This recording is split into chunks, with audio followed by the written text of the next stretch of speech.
Oh, hey, I didn't see you there. I'm Jason Banks, Director of Sports for Team FYN Sports, and this is Instant Replay, an FYN TV production.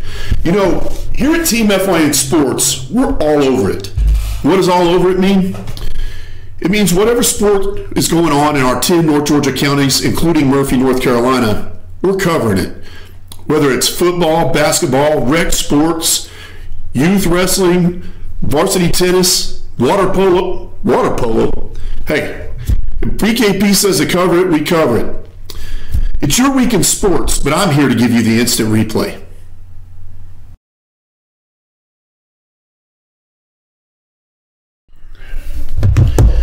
Hey, welcome back. I'm your host, Jason Banks, Director of Sports at Team FYN Sports, and joining me today is Luther Kinsey, reporter that covers Gilmer for us. He also covers some Dawson County and Pickens. And Luther had the pleasure of going down to GHSA Traditional State Tournament in Macon recently to help us with our coverage down there. And how are you doing today, Luther? Doing great. How about you? Can't complain, man. I got a great job. Love what we do. Yes, sir. I'll tell you what, man, I'm a little jealous you got to go down there to my old stomping grounds. A lot of people don't know I actually moved up to North Georgia from Macon. What was the traffic like whenever you were getting down there for that big tournament? It was fairly tough. It was the largest crowd that Georgia State Traditional Wrestling's ever had. In part to Casey Bainan from Statesboro High School's first girl ever to qualify and actually win a medal in the Georgia State High School Wrestling. Somebody got beat by a girl. Hey, it happens.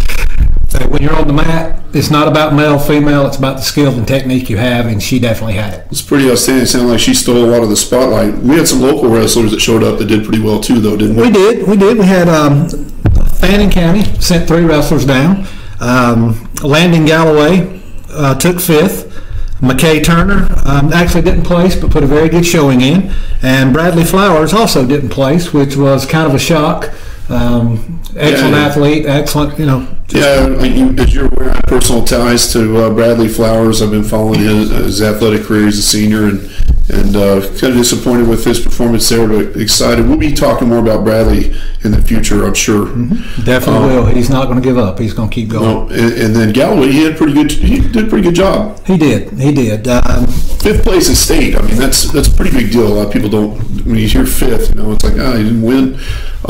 It takes a lot to get there. So hats off to Coach David Hinson. You get a chance to see Hinson while you were out there? I know he's busy with those guys. I did not. There was over 1,200 wrestlers there, not counting coaches. It was an act of Congress to even get to the floor to speak with them. I did not get that opportunity, but I will definitely follow up with him now that things have calmed down for him. Now, you've uploaded some pictures to our Facebook page, yes, correct? Yep. And I know that we had actually, if you're not following us, folks, on our Facebook, please do so. Team FYN Sports Facebook. But also, you're going to want to catch us on Instagram. If you're not following us on Instagram, please go out, give us a follow. What is it? Click the blue button to turn it green, or whatever the saying is. But real quick, join me real quick, Luther.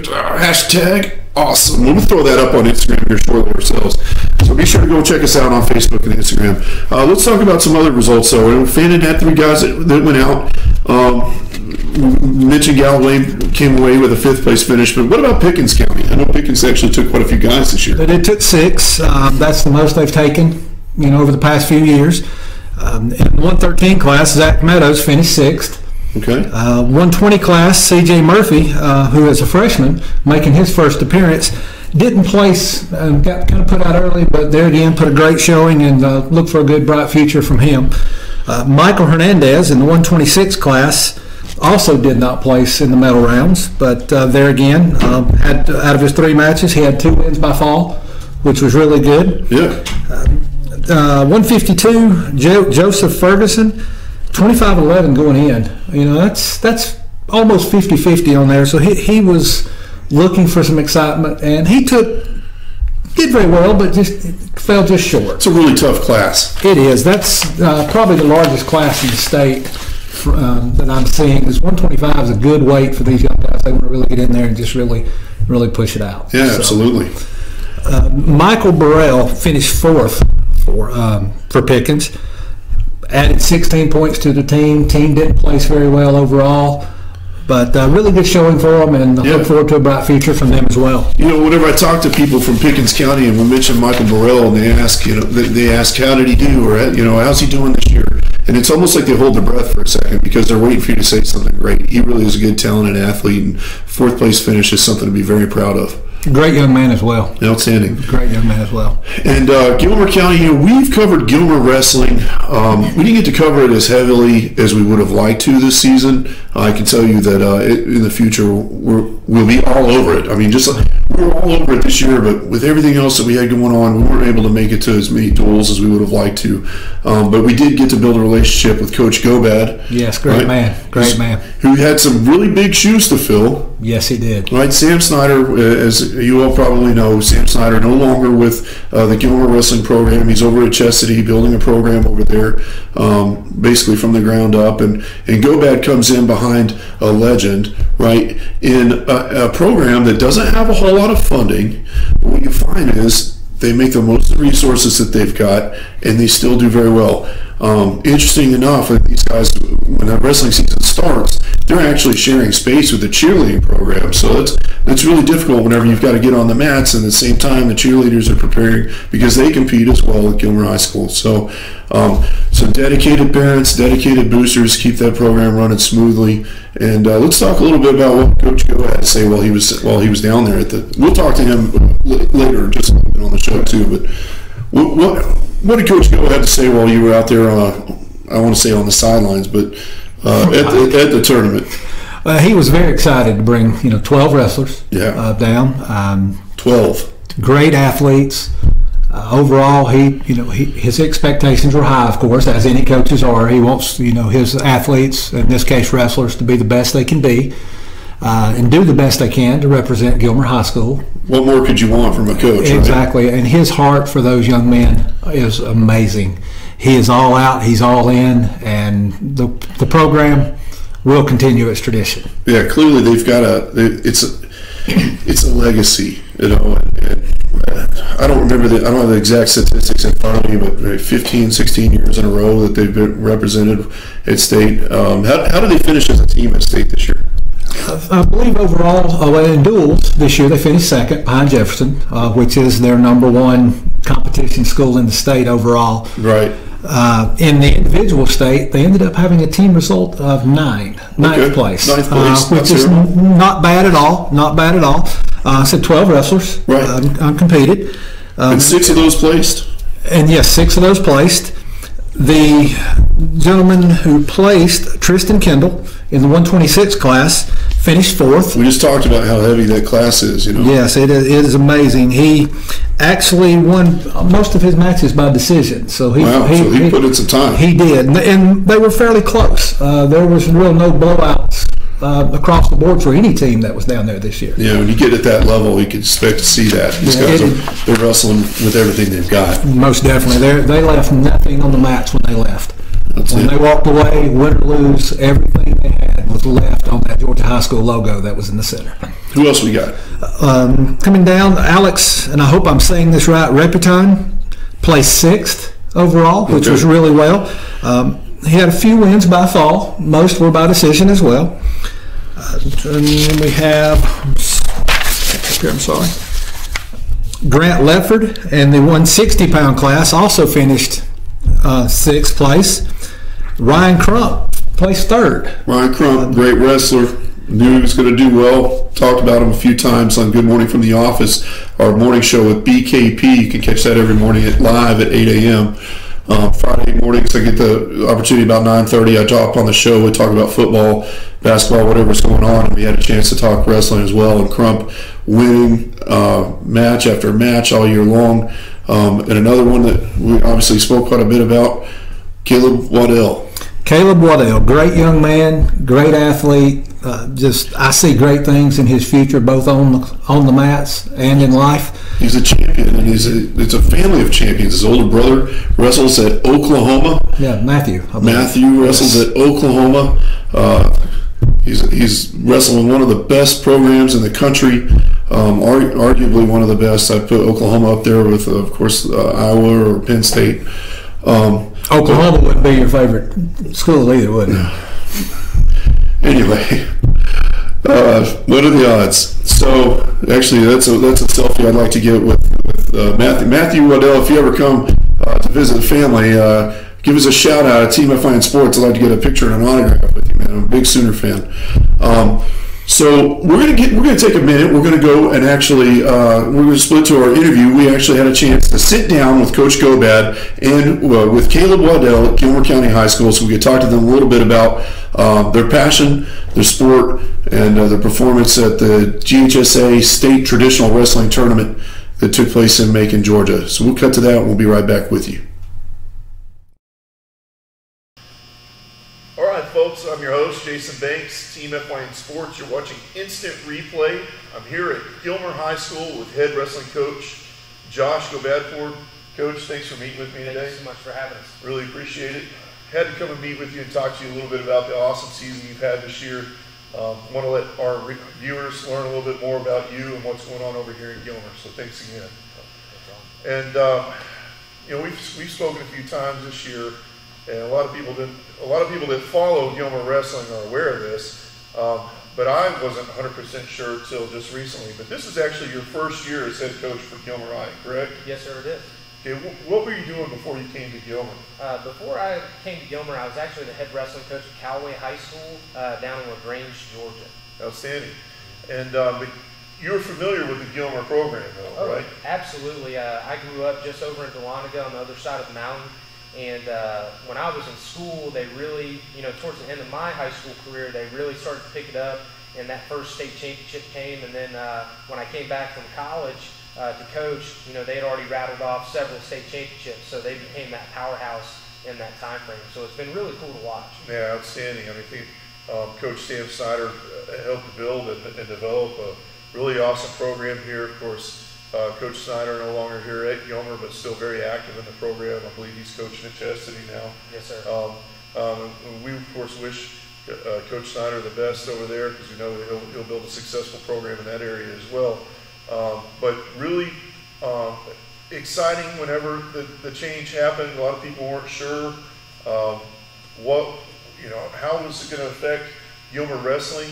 And but the people that were sure were the administration, the faculty, and the parents, because what I understand is they were real excited to have you come in and just maybe put those sneakers on that Sam Snyder left, that big number 14 or whatever size shoe he left behind, and take the reins and run with it. So thanks so much for doing what you do here. As far as wrestling goes, everybody, I believe, understands and knows that Gilmer High School has a really great wrestling program and a tradition for winning. But a lot of people don't actually know the rules of wrestling and what goes into wrestling. Talk to me a little bit about the difference between duels and traditional wrestling, if you would. So wrestling's a unique sport because in GHSA you have two state titles for wrestling. You have a dual title and you have a traditional title. The dual title is more focused on the team aspect of my 14 guys are going to compete against your 14 guys, and we're going to see who has a better team across the board. And that's done by different tactics of scoring. So you have a win, which could be 3 points. If you score 7 points or more, win by 7 points or more, you get a 3-point tally for your team. But if you win by, say, a major decision, from 8 to 14 points, you get 4 points. You can get a technical fall, which is 15 points or more, where they stop the match. It's almost like a mercy rule, and that's 5 points. And then there's a pin, or you have a forfeit, and that would be 16 points. So at the end of the match, after all those 14 weight classes have gone, the totals of those matches are added up, and that declares your winner, which really benefits a program like ours this year, where we were maybe more dual-oriented, where we had maybe not necessarily the state champions across the board individually, but we had really hard grinder wrestlers in all our spots, and that's what was able to get us into the state finals again this year. Traditional is more based off of having a wrestler compete in a traditional bracket. As they move through the bracket, they score more points for every round that they go, up in. And then, their final placement, those scores are tallied. And there's also a team championship in that regard, where you have the individual accolades of being a state placer or a state champion as well. Awesome. So basically, in duels competition, even as a wrestler on that team, if you don't necessarily win, but you wrestle well, you can still really help the team to win the team trophy. Absolutely. We talk about bonus points all the time, and the bonus points are going to be what really win you the matches in those tough ones against that tough competition. And if you don't give up a pin, say, to a really tough guy, you're saving your team 3 points. Wow. You know, sometimes how you lose determines if you win or not. That's unreal, and very unique to most sports. Another thing also very unique is what you find whenever you kind of dig into the wrestling community, and you find these parents, in my opinion, in all sports across the board, with all due respect to parents of football and baseball and track athletes and soccer players, etc. Nothing compares, in my opinion, to the parents of wrestlers, because they tend to travel really well. They're extremely active in their child's diet, and they do a lot of things. Your guys do a lot outside of just right here on the mats, right? Yeah. Like extracurricular training and Oh yeah, we try to do as many things for them as possible within confines of our school year and what we're allowed to do per GHSA. But you know, we had a whole lifting season, so a whole off season when we lifted. We were in the weight room 3 days a week. They had open mat once a week. We have freestyle and Greco starting up here in April with Coach Monroe down at the middle school, who does an excellent job of running that, as well as being one of the middle school coaches. We'll have summer wrestling all through June. We'll start lifting again after spring break. So there's a lot of opportunities, and it makes it seem like it's a year-long sport, but in reality, to get to where you need to be, you have to take advantage of these opportunities to be on the top of that podium. Awesome. And it almost sounds or feels like it's more of a lifestyle than just a seasonal sport, which would explain why so many of these kids have embraced it. You've got wrestlers from Gilmer that are wrestling at the college level now. You've got some guys that did really well at state. You took 12, correct? We took 12, yes, sir. Had 6 that actually placed, right? And so we had some guys. Caleb Waddell finished runner-up. And when I spoke with Caleb last week, he told me that the guy that he lost a tough match to, he actually beat him at sectional. So that's pretty outstanding. To have a young wrestler, sophomore like that. So exciting future for you. You had a couple of guys, you got some seniors. Let's talk about them. We had 4 seniors that were able to compete at the state tournament. And for a few of them, it's the first time they'd ever even got to go before. So that was really exciting. And out of those 6 state placers that we had, 5 of them had never placed before. So that's always fun as a coach, and rewarding to see when it's their first time getting somewhere before, and you got to kind of watch that happen throughout the year and see their progression. But out of our seniors, we had Ryan Crump, who wrestled 182. He was 3rd in state. We had Anthony Zilke, who is, again, first time making it even to sectionals, let alone making it to state, and he was 3rd in state and lost a really tough overtime match in the semis. Wow. And then we had Grant Ledford at 160 pounds, and he was 6th place, and he had a really, really tough weight class, but he did a great job for us, and he was 6th in the state. And then our other senior was Chase Calvert, who had a tough draw coming in, but battled, worked his tail off, and wasn't able to place, but we're very proud of his effort. Outstanding. And whenever you've got seniors like that, of course, we're hopeful that any of those that are looking at wrestling at the next level, whenever they make their decision, of course, we'll be talking with you about that. But when you've got seniors going out, right, especially seniors that now they've got that experience and they've wrestled at the state level, let's talk a little bit about what you've got coming in. You guys actually, it's not just a team here. You have an actual funneled program from rec, youth, to middle school, all the way into high school. How involved do you get with the middle school program whenever it comes to what's coming up for you? Well, that's something that we really strive to do, is be in touch with the middle school coaches, and we try to look at ourselves as one big program, as opposed to being, all right, here's our youth, here's our middle school, here's our high school. Now, obviously, at times we have to all do our own thing and kind of work through that, but we talk all the time. We talk about what we need to teach, how we need to go about it. What are we going to call moves? What are we working on at the high school level? What are they working on at the middle school level? And how can we help each other? Because again, having been a middle school head coach previously myself, the number one goal is to get them prepared for the high school level, and that's why you see such good turnover with our program is, as a freshman or as a sophomore, they can come in and they can compete at the highest level.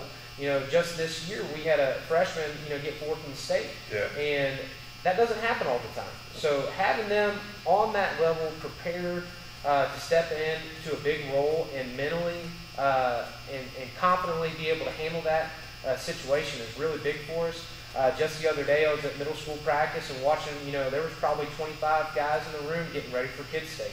So again, our season's over technically, and then they're still going. The middle school's still going and grinding, and we have high school wrestlers in there working with them as well. So trying to keep that transition from middle school to high school as cohesive as possible, and we don't want to lose anybody. And that's the other thing. And it is a step up, and it does get tougher. It is a very hard sport.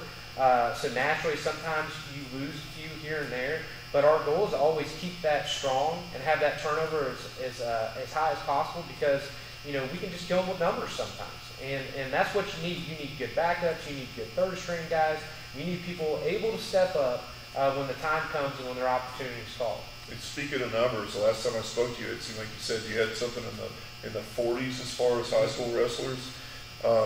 So for those of you watching the show, if you have any idea what that means, there are some programs, there are some football programs in the area, some very close football programs in this area that don't have that many football players that come out to play. So whenever you got that many wrestlers looking at wrestling, it says a lot for the people, for the kids' belief in the system and their love for the sport, right? So I want to say thanks. I want to say congratulations. Runner-up at St. Duals, correct? Yes, sir. Jefferson I'll say it, thanks Jefferson for stepping down, right? So because it just kind of left the door wide open. I know you guys would probably love to come back and beat them next year, but Mountain Emergency Animal Center, serving the tri-state area, located in Blue Ridge, Georgia at 1163 Windy Ridge Road. Pet emergency? Call us right away at 706-632-7879. The finest in veterinary care. Pet emergency? Is your vet closed for the evening? No worries. They're there 24 hours a day, 365 days a year. Pet emergencies like human ones can happen anytime. Your pet's injuries and illnesses may require immediate attention, so call Mountain Emergency Animal Center today. All I do is win, win, win, no matter what. Got money on my mind, I can never get enough. And every time I step up in the building, everybody hands go up. And they stay there, and they say yeah, and they stay there. Cause all I do is win, win, win. And if you going in, put your hands in the air, make them stay there. All I do is win, win. At Mountain Valley Motors, our goal is to exceed your expectations at all times. The moment you walk into our showroom, we intend to help you find a new or used car you'll love. Check out the latest Jeep Wrangler, Jeep Cherokee, Jeep Grand Cherokee, Ram 1500, and Dodge Charger. Mountain Valley Motors, located at 7535 Appalachian Highway in Blue Ridge. Call us at 706-632-6553 or come by. From our lot to your driveway, we help you find a vehicle quickly and easily.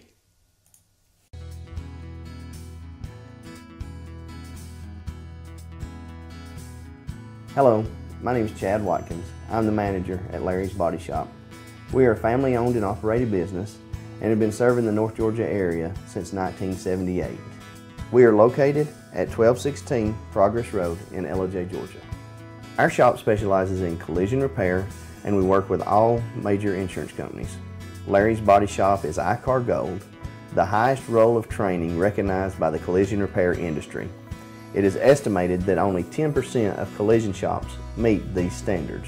Our shop consists of state-of-the-art equipment such as laser measurement system, down-drive spray booth, spot and MIG welding equipment. All of our paints are mixed on-site so that we can guarantee your paint to match every time. I know that having an accident can be a stressful event. We take pride in making sure our customers are satisfied with the repair of their vehicles. Our waiting area is clean and comfortable with free Wi-Fi and refreshing beverages. So if you're in an accident, stop by and see us at Larry's Body Shop. In 1981, Reed Nicholson began selling tires out of an old barn in Mineral Bluff. Little did he know that he had just laid the groundwork for the most trusted names in automotive services in the Blue Ridge area. In 1997, Nicholson Tire Center became what it is today, holding the same values of faith, family, and great customer service. 2 locations to serve you, and the Blue Ridge location is currently expanding to offer fast service and the largest U-Haul provider in Georgia. Nicholson Tire Center, Blue Ridge, and Mineral Bluff. Hey, thanks for sticking with us through our commercial break, and also want to give a big shout out to our sponsors, who without them, I wouldn't have a job. So, hey, thanks for sponsoring the show. You make this possible. Really appreciate that, and thanks for watching. You know, we're going to start a little segment here that I like to call Let's Be Real, right? In life, there's a time to pull punches, and there's a time, let the haymakers fly. There's a time to bite your tongue, and there's a time when we need to speak up, speak our minds. Sometimes you just got to walk away, but at the same time, sometimes you got to stand your ground. And at Team FYN Sports, we pride ourselves on being politically correct. And we're covering local kids and local school programs, and we don't want to say the wrong thing. But at the same time, sometimes we've got to actually take the shades off. Sometimes it's time to speak up. So let's lace up our bootstraps, let's take a deep breath, and let's be real. Recently, GHSA released the new region alignments, and while most of our counties that we cover weren't really affected, like Pickens and Gilmer, who had no change, Fannin and Union either received some good news or some disappointing news, depending on which side of the fence you're on. Both Fannin and Union County were AAA Region 7 schools last year, and for the past couple of years, it created a slight rivalry between the two programs, which already existed, but it ignited that. It was exciting to watch Fannin and Union play football and basketball and wrestle.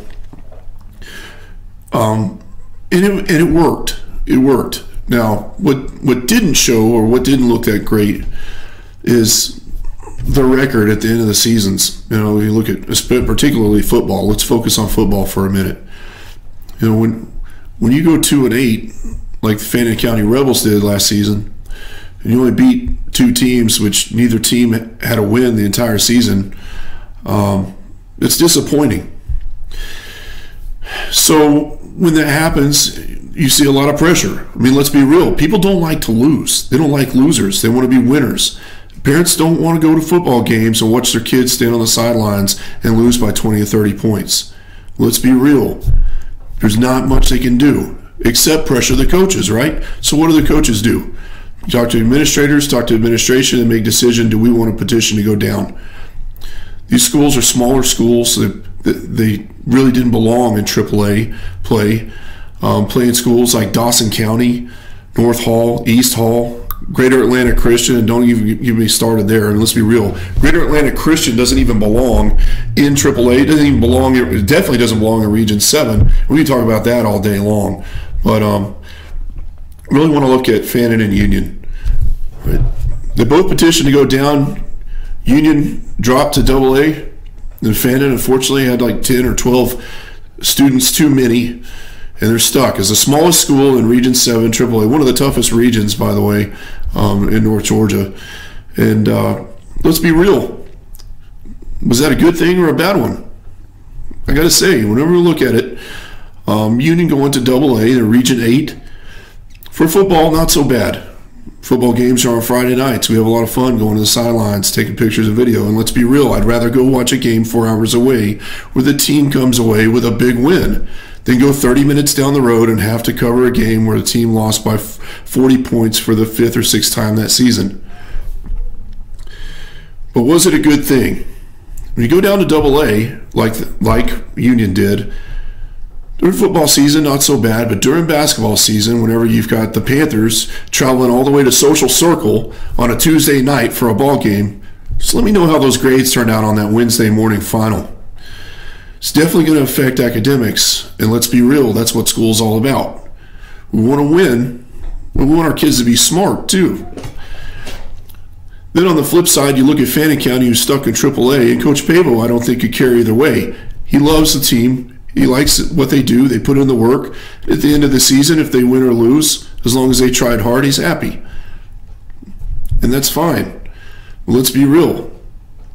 We're going to have to do a whole lot of reasons to be happy other than winning if they're stuck in AAA Region 7, which they are. You got Dawson County, East Hall, North Hall.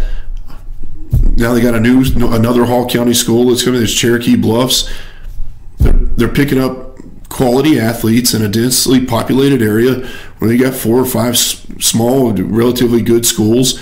If your kid's going to Chestatee and he's not getting the ball and he's a second string running back, where's he going to go? Hey, let's take him to Cherokee Bluffs, right, where he can start. I'm not saying that's what's going to happen, but I'm saying it doesn't look good. At the end of the day, who's the winners and who's the losers with the GHSA region realignment? I'll let you be the judge. But let's be real. The kids want to win. And the coaches want to win. The parents want to see them win. And at the end of the day, nobody wins if the grades suffer. That's it. Nice close. Hey, thanks for tuning in to our first show here of Instant Replay. I hope you enjoyed it. If you've got any suggestions, drop me an email, jason@fetchernews.com. Of course, be sure to like us and follow us on our Facebook page, Team FYN Sports. But just some final thoughts here on the show and what we're talking about today. And we really want to thank Coach Gobad over at Gilmer County High School and also Caleb Waddell, and congratulate that entire program. You know, wrestling as a whole in our area, it gets some credit, but it doesn't necessarily get the credit I feel like it deserves. You know, you see money in the school system typically goes towards the football programs and new turfs and nice facilities, and we like to see that. And in basketball, same thing, you know, nice courts, and they take care of their basketball programs, but wrestling typically gets the shorter end of the stick, especially when it comes to staff and faculty. You look at the number of coaches that they've got. I mean, like Gilmer, I think, has 3 wrestling coaches, and sometimes they were splitting guys up between 2 different tournaments, 2 different duels. So they do a lot with what they've got. Very impressed with how they handle that, and so big shout out to Gobad and the staff, and then all of the wrestling programs in our area. Catch us next week. We're going to be talking about some baseball. We'll be looking at some basketball next week, so be sure to tune in next Wednesday at noon. Facebook, hey, we're Team FYN Sports, all right? We're all over it. And if you're not watching the show, I'm going to be all over you. Be sure to tune in and check out our archives on our YouTube channel on FYNTV.com.